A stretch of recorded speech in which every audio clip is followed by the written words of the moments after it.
নমস্কার বন্ধুরা, আজকে তোমাদের সঙ্গে আমি কিন্তু শেয়ার করব দারুণ একটা ইউনিক চিকেন কষা রেসিপি। এটা হচ্ছে আমার মায়ের হাতের কিন্তু স্পেশাল রান্না। গোটা রসুন দিয়ে আমি রান্না করব। দেখো, এখানে চিকেনের পিসগুলোকে খুব ভালো করে কেটে পরিষ্কার করে ধুয়ে আমি নিয়ে নিয়েছি। এখানে চিকেনটার মধ্যে আমি দিয়ে দিয়েছি পেঁয়াজ কুচি, কিছু টুকরো করা রসুনের কোয়া, গোটা গোটা কাঁচা লঙ্কা, টমেটো টুকরো করে দিয়ে দিয়েছি। তারপরে দিয়ে দিচ্ছি আদা বাটা, একটা গোটা রসুনও দিয়ে দিলাম। আর দিয়ে দিচ্ছি মাংসতে যে আলুটা ব্যবহার করব সেটাকে কেটে ধুয়ে পরিষ্কার করে ডুমো ডুমো করে কেটে দিয়ে দিই। এর মধ্যে এখন দিয়ে দিচ্ছি জিরের গুঁড়ো, তারপরে দিচ্ছি লঙ্কার গুঁড়ো, তারপরে দিলাম হলুদের গুঁড়ো, তারপরে দিয়ে দিচ্ছি পরিমাণ মতো নুন। নুনটা তুমি পরেও অ্যাড করতে পারবে। তারপরে দিয়ে দিচ্ছি কাঁচা সর্ষের তেল।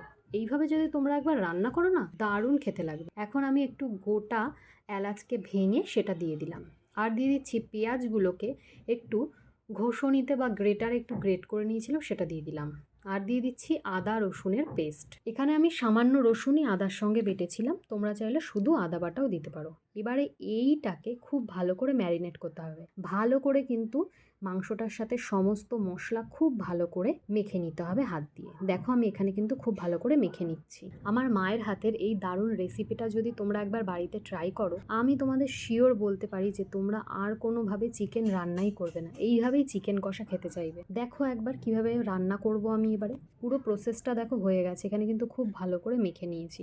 এবার আমাদের চিকেনটাকে কিন্তু রান্না করার পালা। তার জন্য আমাদের কি করতে হবে, দেখো চিকেনটাকে কিন্তু খুব ভালো করে ম্যারিনেট করে নিয়েছি। আর এর মধ্যে কিছু গোটা গরম মশলা আমি দিয়ে দিলাম। এবার আমি এখানে একটা কড়াই নিয়ে নিয়েছি। কড়াইয়ের মধ্যে বেশ খানিকটা সর্ষের তেল দিয়ে দিচ্ছি গরম হওয়ার জন্য।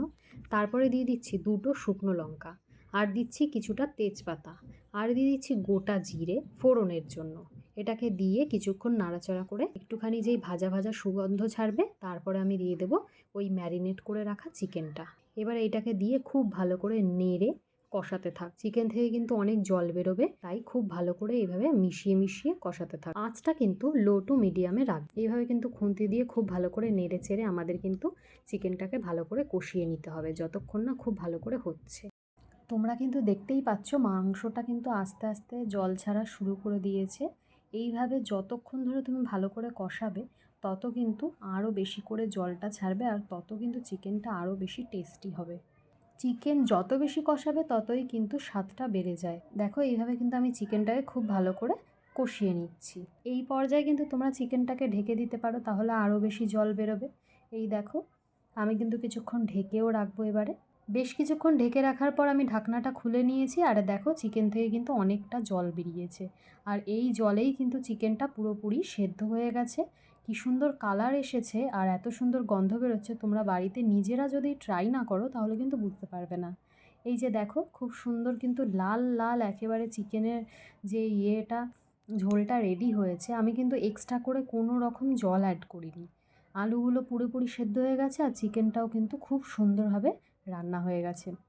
এইভাবে তোমরা কিন্তু চিকেন বাড়িতে বানিও গোটা রসুন দিয়ে। আর রসুনগুলো যখন খাওয়ার সময় মুখে পড়বে, তোমরা কিন্তু একেবারে মনে যেন অমৃত মনে হবে তোমাদের। তোমরা কিন্তু অবশ্যই এভাবে ট্রাই করো মায়ের হাতের এই রসুন দিয়ে চিকেনের রেসিপি। এরকমই আরও রেসিপি পেতে কিন্তু আমাদের চ্যানেলটি অবশ্যই সাবস্ক্রাইব করে দিও, আর ভিডিওটা কিন্তু অবশ্যই একটা লাইক করে দিও।